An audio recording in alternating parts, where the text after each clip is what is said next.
लोहे का जलता हुआ बाण समाप्त करने जा रहा है, मार रहा है।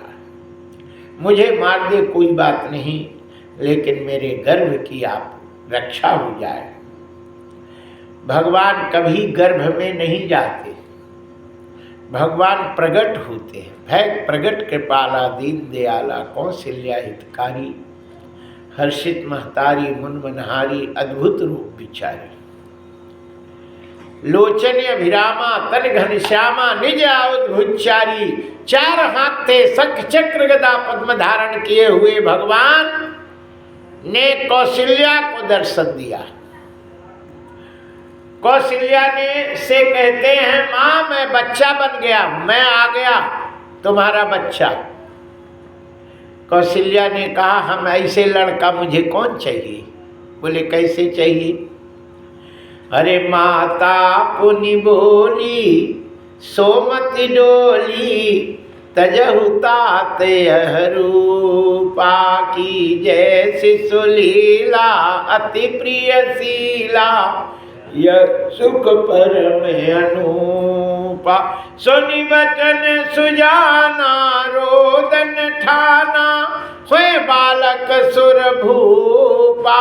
यह चरित जे गावई हरिपद पावई, तेन परहि भव को पाय। चरित जे गावई हरिपद पावई, तेन परहि भव को पा। विप्रधेनु सुर संतहित लीन मनुज अवतार, अनिज इच्छा निर्मित तनो माया गुण गोपाल। भगवान माँ के गर्भ में नहीं गए, प्रकट हुए और देवकी के ही भगवान गर्भ में नहीं गए, प्रकट हुए। वह प्रगट गोपाला परम दयाला, जसवंत के हितकारी, हर्षित महतारी रूप निहारी, मोहन मदन मुरारी। लेकिन आज भगवान ने एक भक्त की रक्षा करने के लिए उत्तरा के गर्भ में प्रवेश कर गए। इतना बड़ा सा रूप धारण कर और चक्र लेकर के और उस ब्रह्मास्त्र से राजा परीक्षित की रक्षा करी। भगवान के रक्षा करने से उनका नाम परीक्षित पड़ा। गर्भ में भगवान कृष्ण का दर्शन हो गया था। यही सौभाग्य है कि अंत समय में श्री सुखदेव जी महाराज के मुख से श्रीमद् भागवत की कथा राजा परीक्षित ने सुनी। श्री सूत जी महाराज से सनकादि ऋषि पूछते हैं, महाराज ये ब्रह्मास्त्र किसने छोड़ा? और पेट में पल रहे बच्चे को नष्ट करने के लिए कोई कसाई होगा जो ब्रह्मास्त्र छोड़ा। श्री सूत जी महाराज कहते हैं कि महाभारत का युद्ध चल रहा था और दुर्योधन को भीम मार देते हैं, लेकिन वो मरा नहीं था, अचेत अवस्था में पड़ा था। जो मर गए थे उन सबको जला दिए, लेकिन जो मरा नहीं उसको नहीं जलाए। अच्छा, जो मरता नहीं उसको थोड़ी कोई जलाता है कि जला देता है? प्राण न निकले पड़ा हुआ है तो उसको जब तक नहीं जलाते जब तक कि वो मरता नहीं। युद्ध भूमि में दुर्योधन पड़ा हुआ था, अचेत, टांग वोंग सब फट गई थी, आंतें निकल गई थी, लेकिन मरा नहीं था। कौरवों के यहाँ उनको जलाने उलाने के लिए एक ही थे, अश्वत्थामा, बाकी तो सब सीता ही राम थे। अश्वत्थामा लठ लिए बैठा था, राजा मर जाए तो जला देवे, अब जब मरे नहीं तो जलाया नहीं। आंख लगी, लड़ैया आए, पोगड़ा पकड़ी, कच्च से दुर्योधन ने उस समय अश्वत्थामा उठा लठ लेके, हट, राजा को खा रहे तब लोग।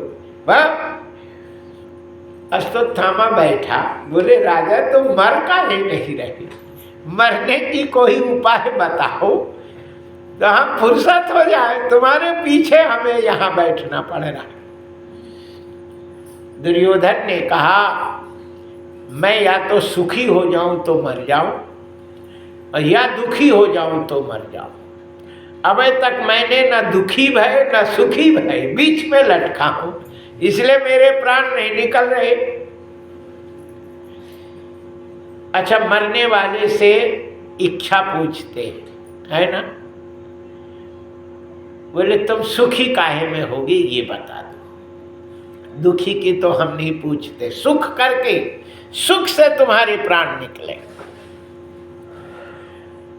दुर्योधन ने कहा पांचों पांडवों का यदि कोई सिर काट के हमें दिखा दे तो मैं सुखी हो जाऊं। बोले हम जा रहे तो पांचों की गिच्ची काट ली आती है, तुम्हें दिखाई देते हैं, तब जो है सुखी हो जाओ, जाओ। अश्वत्थामा रात के घुसा, पांचों पांडवों के सिर काट के बाल पकड़ के ले आके धर दिया। लो, पांचों पांडवों के सिर काट लिया। दुर्योधन ने कहा पांचों के काट लिए? बोले हाँ काट लिए। देखो ये हैं युधिष्ठिर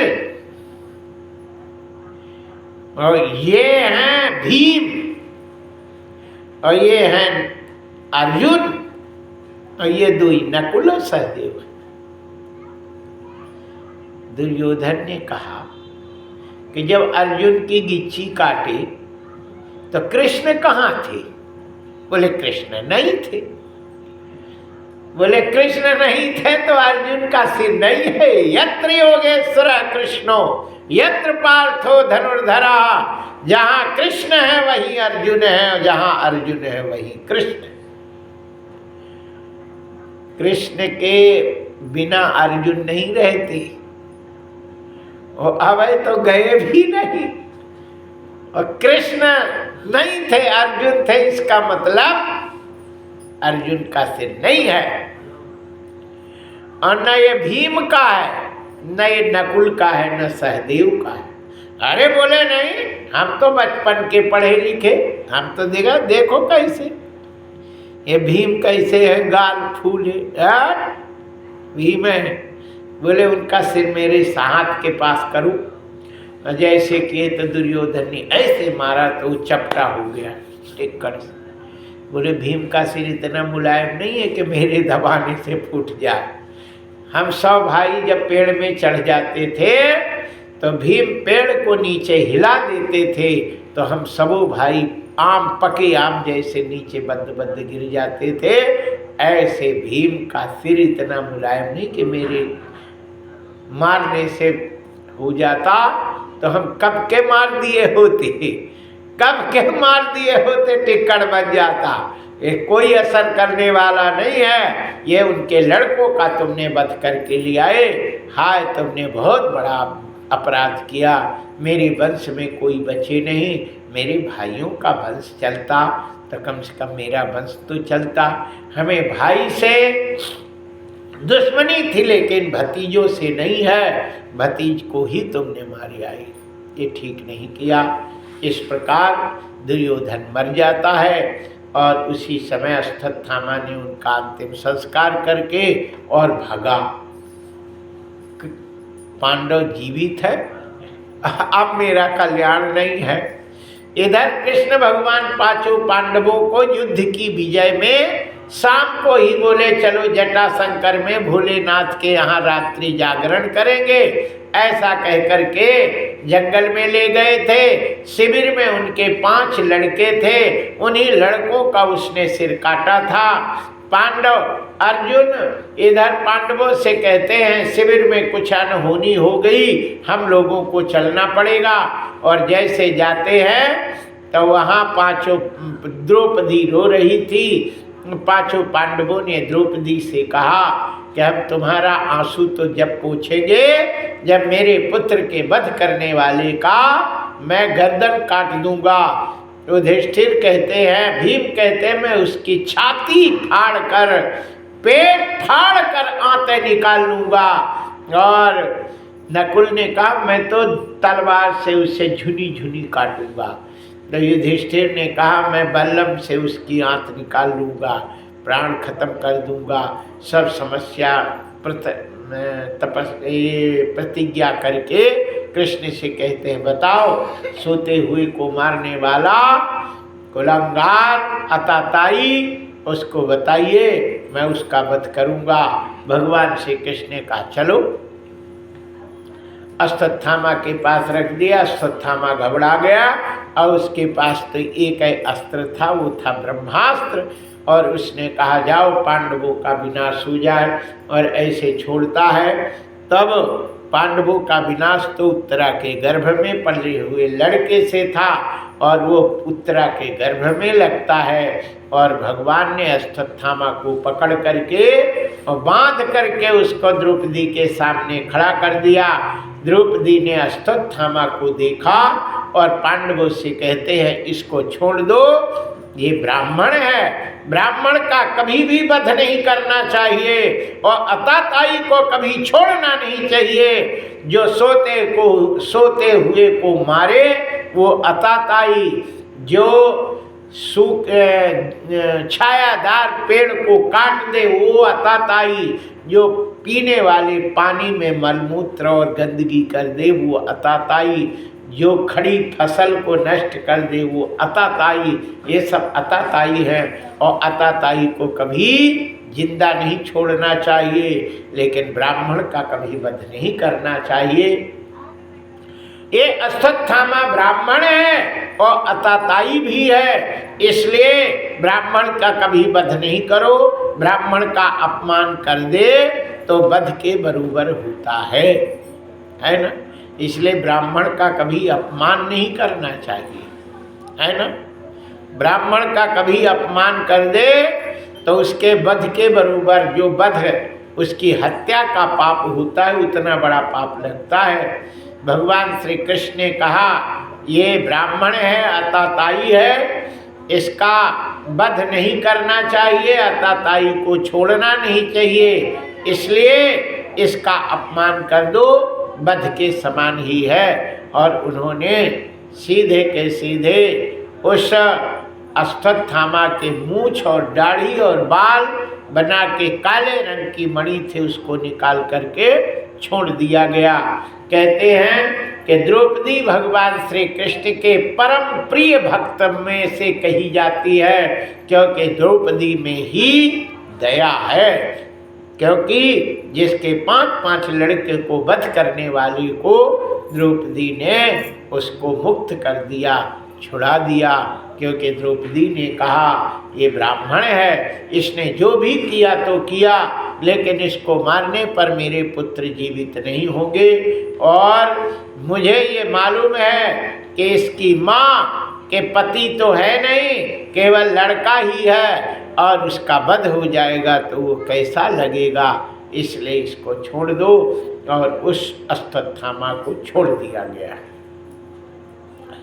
भगवान श्री कृष्ण द्वारकापुरी के लिए चल देते हैं, जबकि कुंती आ जाती हैं और कुंती ने भगवान श्री कृष्ण के सामने खड़ी हो गई। कृष्ण ने कहा बुआ तुम महारानी हो, तुम बता के आना था, तुमने बिना बताए आ गई।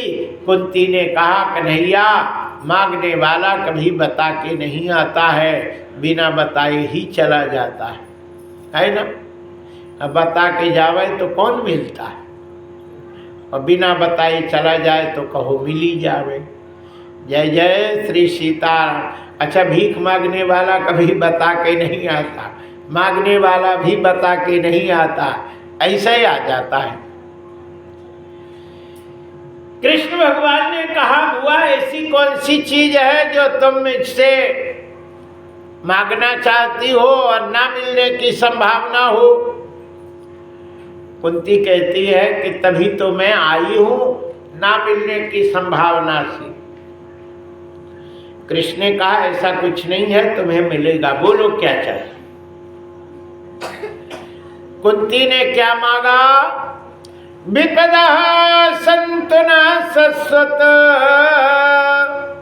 तत्र तत्र जगद्गुरो भवतो दर्शनम यस्यात् पुनर्भव दर्शनः। विपत्ति देव कन्हैया, मैं विपत्ति मांगने आई हूं। कृष्ण भगवान ने कहा, बुआ तुम पागल हो गई, तुम्हारी जिंदगी में विपत्ति के अलावा कुछ था ही नहीं। तुम जब से पैदा भई, बाप ने तुम्हें कुंती भोज को गोद दे दिया, तुम दूसरी जगह रही, और एक लड़की विवाह के बाद घर आती है, ससुराल आती है, तो उसको लगता है कि पति का सुख मिले, लेकिन तुम्हें पति का भी सुख नहीं मिला, और फिर तो पति नहीं रहे, और तुम 5 पांडवों को लेकर के और लाक्षा भवन में जलाया गया, वहाँ से बच कर के आती हो। और ये देखो कितना जो है 12 साल तक वनवास, 13 वर्ष 1 साल का ज्ञातवास व्यतीत करने के बाद अब थोड़ा सुख चाहिए तो तुम फिर दुख मांग रही हो।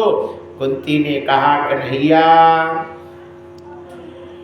जब जब मुझे विपत्ति पड़ी तब तब तुम्हें तुम्हारा दर्शन हुआ, और जब जब मुझे सुख रहा तब तक तुम्हारा दर्शन नहीं हुआ। इसलिए मैं सोचती हूँ कि हमें जिंदगी भर दुख रहे और जिंदगी भर तुम्हारा दर्शन होता रहे। दुख में सुमिरन सब करे, असुख में करे न कोई, अजो सुख में सुमिरन करे तो दुख काहे को होए। दुख में लोग भगवान का सुमिरन करते हैं, सुख में कोई नहीं करता, और जो सुख में सुमिरन करता है उसको दुख होता ही नहीं।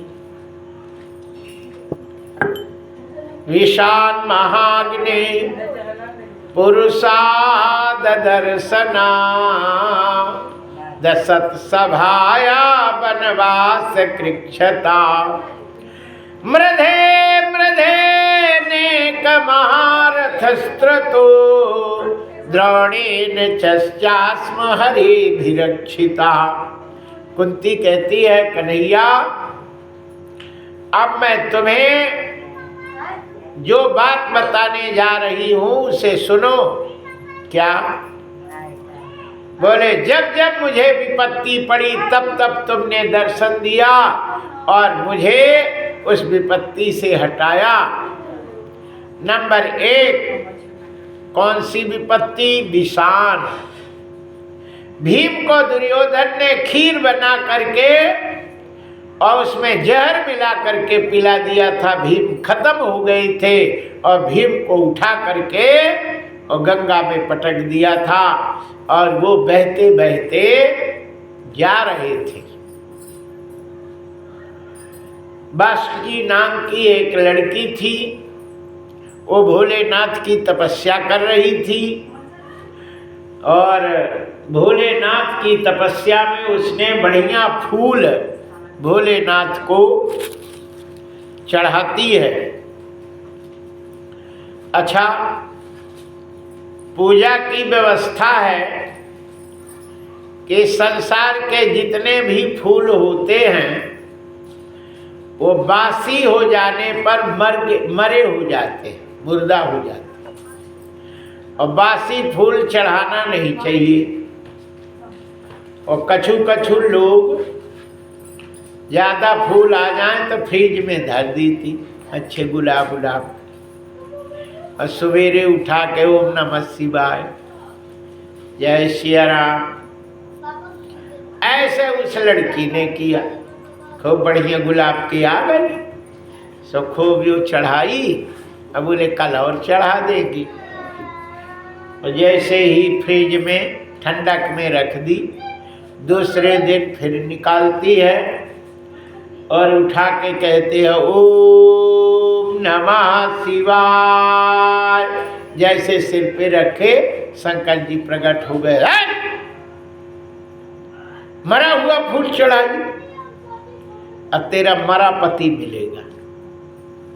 लड़की ने ओ भोलेनाथ ये का कह दिए, मरा पति हमें किस काम का, तब जो है नहीं मिले तो ठीक है, मरा क्यों कही। बोले नहीं, मरा फूल चढ़ाई, मरे पति मिलेगा। अब तो लड़की ने कहा आप जब कही गए तो कोई बात नहीं, लेकिन भोलेनाथ की उसने पूजा बंद नहीं करी। एक दिन जब पानी भरने गई, भीम जी दिख गए। उसने कहा जब मरे पति मिलेगा तो काहे को मरियल हो गया, अच्छा दूल्हा है और खूब सुंदर है, अच्छे हैं, ताकत है इनमें बढ़िया, इन्हीं को तो पति बना लो। और उसने वही भीम के मुर्दा को किनारे करके और सिंदूर ले आई और उनके हाथ से भर के अपने मांग में लगा ली। बोले अब सती हो जाएंगी। लकड़ी उकड़ी इकट्ठा करी।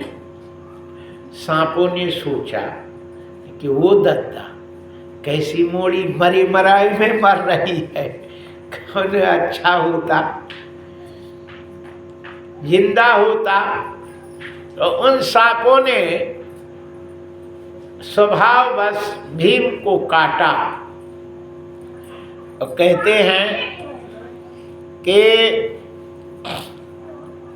जहर से जहर निकलता है। फिर भगवान की कृपा, भीम जिंदा हो गए। सांपों को पकड़ के उठा उठा के पटकने लगे।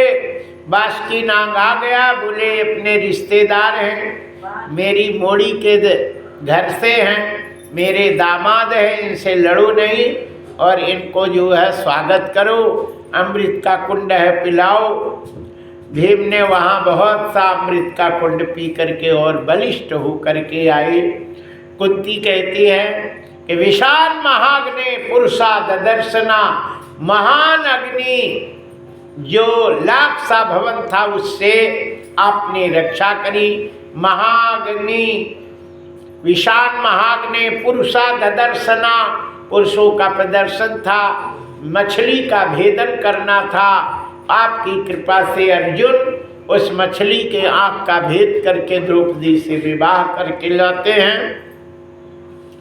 दशत सभाया, वो सभा असत जिसकी द्रौपदी की साड़ी खींची जा रही थी, उस समय आपने वस्त्रावतार धारण करके और साड़ी बन जाते हैं। कहते हैं कि सारी बीच नारी है कि नारी बीच सारी है, कि सारी ही की नारी है कि नारी ही की सारी है।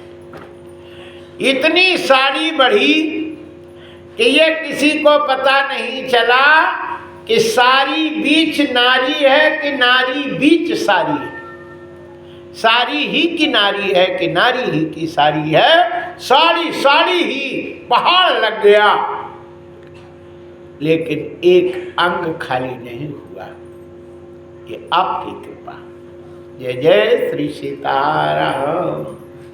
इसलिए मैं तो ये चाहती हूँ कि हमें जिंदगी भर विपत्ति बनी रहे और जिंदगी भर मैं आपका भजन करता रहूं और जिंदगी भर आपके दर्शन होते रहें, बस यही मेरी कामना है। भगवान श्री कृष्ण कहते हैं बुआ, तुम जैसे धर्मात्मा इस संसार में कभी दुखी नहीं होता है। अब तुम्हारे दुख का समय खत्म हो गया। भगवान श्री कृष्ण द्वारकापुरी नहीं गए, रात को वहीं रुक जाते हैं, भीष्म पितामह का दर्शन करेंगे, इसके बाद जाएंगे। भीष्म पितामह बाणशय्या पर विराजमान थे और सुबह ही भगवान पांचों पांडवों को लेकर के भीष्म के पास चल दिए। ये सुनकर के भीष्म के पास भगवान श्री कृष्ण जा रहे हैं। देवल, अत्रि, वशिष्ठ, अंगिरा, भृगु, शिष्यो, रेणुका सुता सभी लोग भीष्म को अंतिम दर्शन करने के लिए चल दिए। भीष्म के पास भगवान श्री कृष्ण गए। कृष्ण ने युधिष्ठिर से कहा, युधिष्ठिर, ये तुम्हारे धर्म की मूर्ति हैं। भीष्म जी जैसे भीष्म ही हैं, भीष्म जी जैसे कोई दूसरा नहीं है। महान मूर्ति है, इनसे कुछ ज्ञान ले लेना चाहिए। तब युधिष्ठिर जाते हैं और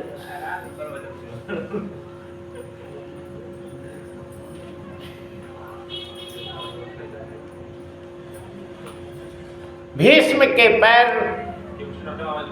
पड़ते हैं और जैसे पैर छुए युधिष्ठिर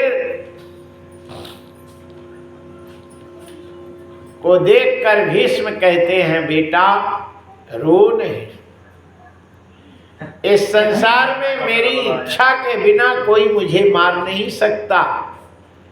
मैंने ही अपनी मौत का कारण बताया था कि हम ऐसे मरेंगे।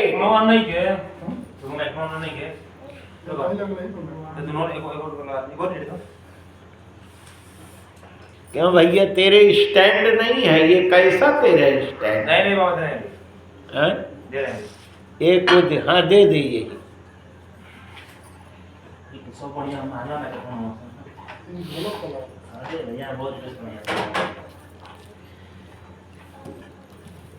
बोलिए बाके बिहारी लाल की जय। श्री सीताराम जी महाराज की जय। चल उड़ जा रे पंछी की अब यह देश हुआ बेगाना। चल उड़ जा रे पंछी की अब यह देश हुआ बेगाना। चल उड़ जा रे पंछी की अब यह देश हुआ बेगाना। चल दे दीजिए बाबा। उड़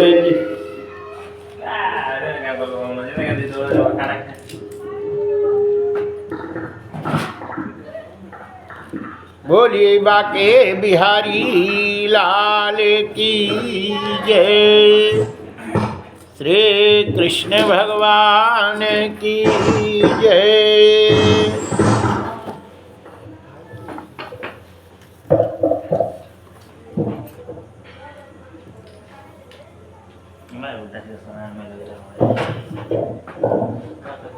बाबा को बोलो, बाबा को बोलो।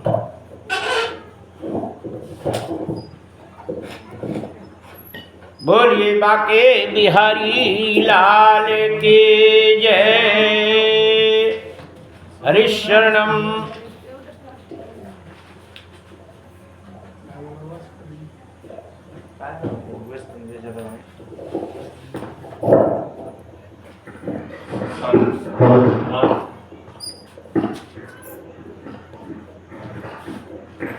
बोलिए बाके बिहारी लाल के जय। श्री हनुमान जी महाराज के जय। श्री सीताराम जी महाराज के जय। श्री सीताराम जी महाराज के जय। हरिशरणम। आइए, भीष्म जी के पास आज सुनो मैं थोड़े बड़ा युधिष्ठिर सुनो जो होता है जाते हैं चाय और हाउस से बताइए श्री भीष्म जी कहते हैं कि अब तो ये प्राण रूपी पंछी इस शरीर से विदा होना चाहता है। भीष्म की बात सुनकर युधिष्ठिर ने कहा, पितामह, हम जैसे लोभी आप जैसे परम भक्त महात्मा को इस दशा में कर दिए, बाण सैया पर लेटा दिया। हम जैसे स्वार्थी संसार में दूसरा नहीं है। युधिष्ठिर कहते हैं, भीष्म जी कहते हैं, बेटा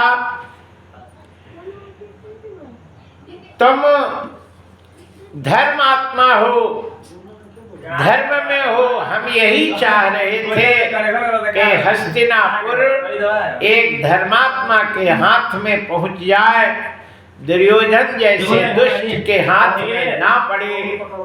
मैंने पिता को वचन दिया था कि जब तक हस्तिनापुर का कोई राजा योग्य नहीं होगा तब तक मैं हस्तिनापुर की सुरक्षा करूंगा। आज मैं पिता को दिए हुए वचनों से मुक्त हो रहा हूं और मैं अब तुम्हारे हाथ में शासन है, ये हस्तिनापुर सुरक्षित है। श्री युधिष्ठिर बोले कि पितामह, इतना बड़ा राज्य है और इस इतने बड़े राज्य को हम कैसे संभालेंगे, कैसे चलेगा, ये आप कुछ मार्गदर्शन दे। तब भीष्म जी कहते हैं कि दान धर्मान राज धर्मान मोक्ष धर्मान विभागश स्त्री धर्मान भवद धर्मान समोषाद्य संयोगिता।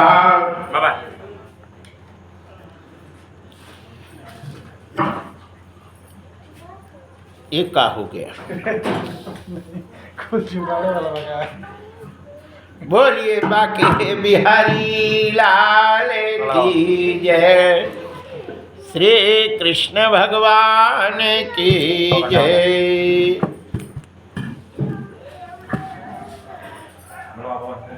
जय श्री सीताराम। हरिशरणम।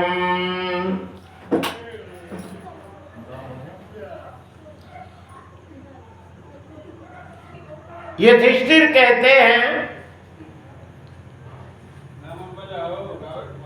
भीष्म जी कहते हैं, युधिष्ठिर सबसे बड़ा धर्म क्या होता है?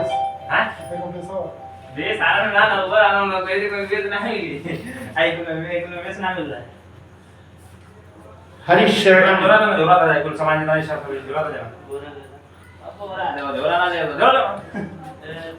करो यार। सरल करो ले। अरे काला सही सारा में साउंड बना है। तारों के साथ बजेगा। तारों के साथ बजेगा।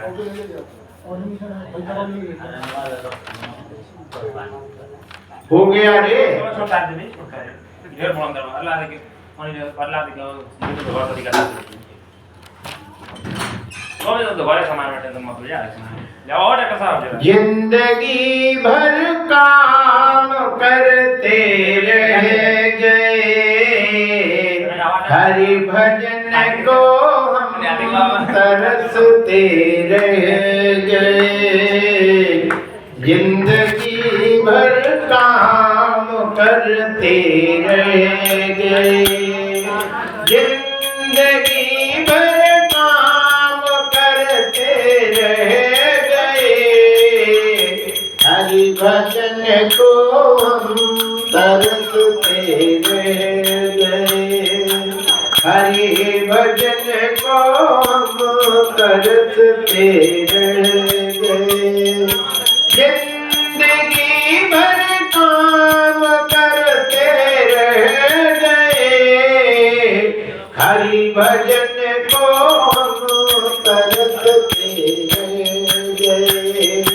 हरि भजन को हम तरसते रह गए। हरि भजन की प्यास तो लगती रही, बिन गुरु के हम अधूरे रह गए। बिन गुरु के हम अधूरे रह गए। हरि भजन को हम तरसते रह गए। हरि भजन को हम तरसते रह गए। जिंदगी भर काम करते रह गए, हरि भजन को हम तरसते रह गए। माया का चक्कर तो यूं लगता रहा, और हम उस पर उलझते रह गए। जिंदगी भर काम करते रह गए। जिंदगी भर काम करते रह गए। हरि भजन को हम तरसते रह गए। जिंदगी भर काम करते रह गए। दूसरों का दर्द किसके दिल में हो, दुख किसी का आठ अपने बढ़ गए। जिंदगी भर काम करते रह गए। प्रभु को पा जाना सदा ही के लिए, हंसते हंसते जो गमों को सह गए। हंसते हंसते जो गमों को सह गए। हरि भजन को हम तरसते रह गए। मन वचन और कर्म से जो कह गए, राम उनके ही जगत में रह गए। जिंदगी भर काम करते रह गए। हरि भजन को हम तरसते रह गए। बोलिए बाके बिहारी। इस संसार में काम के सिवा काम काम, सुबह से काम शाम तक, और शाम से लेके सुबह तक काम ही काम में रहते, और भजन के लिए समय ही नहीं मिलता है। एक आध मिनट भगवान के लिए भी दे दो, नहीं, काम काम। श्री भीष्म पितामह कहते हैं कि दान धर्मान, राज धर्मान, मोक्ष धर्मान विभागश, स्त्री धर्मान, भवद धर्मान, समोषार्य संयोगिता।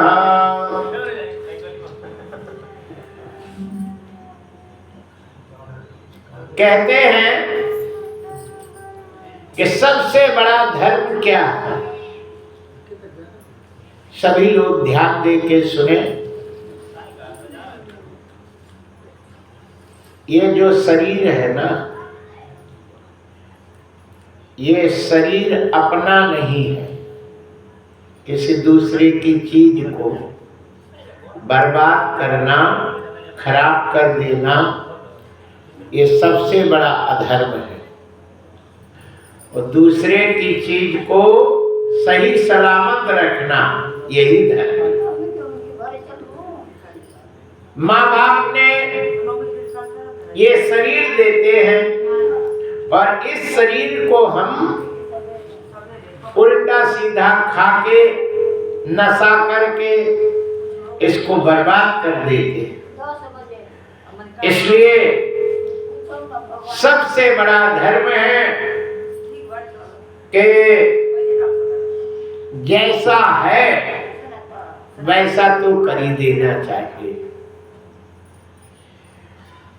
कबीरदास जी कहते हैं, चदरिया झीनी रे झीनी, दास कबीर ने ऐसी ओढ़ी, और ज्यों की त्यों धर दीनी, चदरिया झीनी रे झीनी, राम नाम रस लीनी, चदरिया झीनी रे झीनी।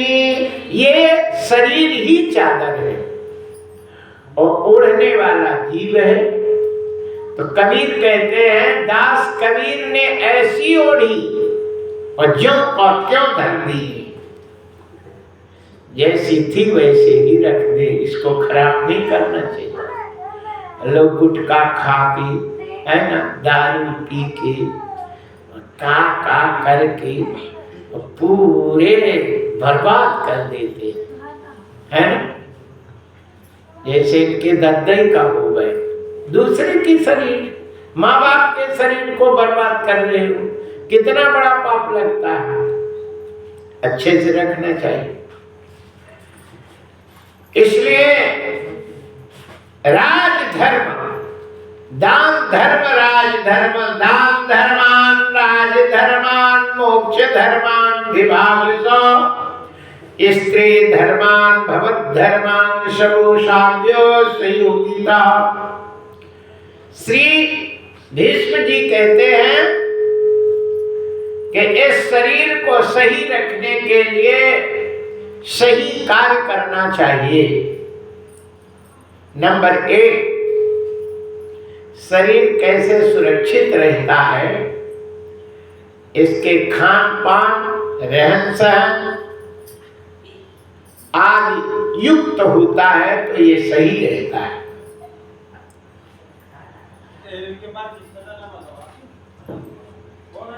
कहते हैं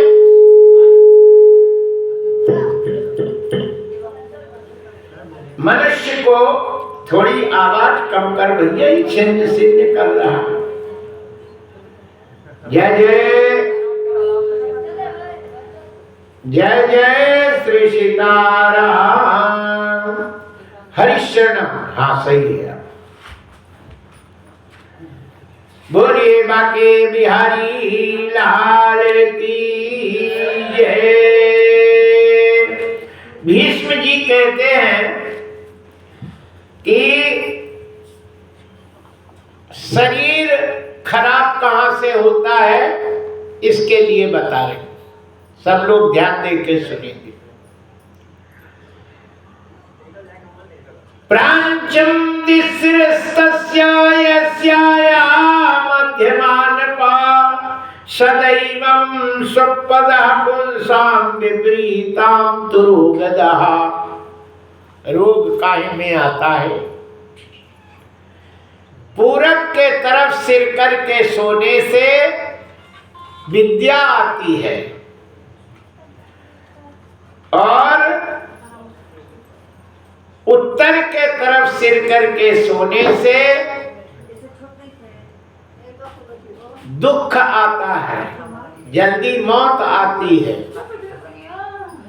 दक्षिण के तरफ सिर करके सोने से धन आता है और दीर्घायु होता है, और पश्चिम के तरफ सिर करके सोने से आयु क्षीण हो जाती है और रोग उत्पन्न हो जाता है ना, खाली सोने से।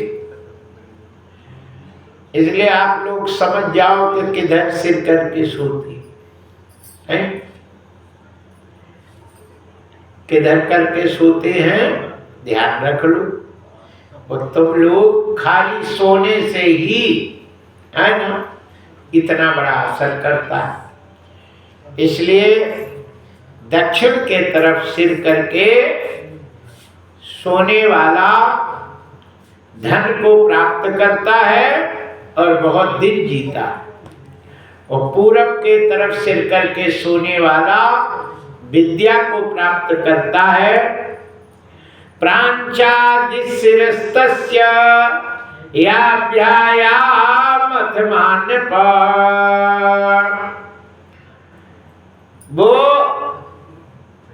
विद्या को प्राप्त करता है, सुख को प्राप्त करता है। दक्षिण के तरफ दीर्घायु होता है, धन को प्राप्त करता है। दो ही दिशा के तरफ सिर करके सोना चाहिए, उत्तर एवं पश्चिम के तरफ सिर करके कभी नहीं सोना चाहिए। यहाँ सोने के बाद जब उठे तो कहते हैं कि जल पीना चाहिए और जितना भी जल पीता है, सोने के नियम है कि बाएं कर्मठ ही सोना चाहिए, बाएं हाथ के तरफ सिर रख के सोना चाहिए, दाहिने हाथ में सिर रख के नहीं सोना चाहिए। बाएं कर्मठ जो सोता है वो बीमार नहीं पड़ता। भीष्म जी कहते हैं कि भोजन करने के बाद तुरंत बाथरूम जाना चाहिए और बाएं तरफ सिर करके, बाएं तरफ हाथ में सिर रख के सोता है तो वो कभी बीमार नहीं पड़ता, उसके घर में वैद्य कभी नहीं जाते हैं। और विपरीत काम करे तो फिर डॉक्टर भरी रहते। बोलिए बाके बिहारी लाल की जय। विपरीतम चरोगदा। दूसरा, जब सुबह उठे तो दातून करना चाहिए, मंजन कभी नहीं करना चाहिए।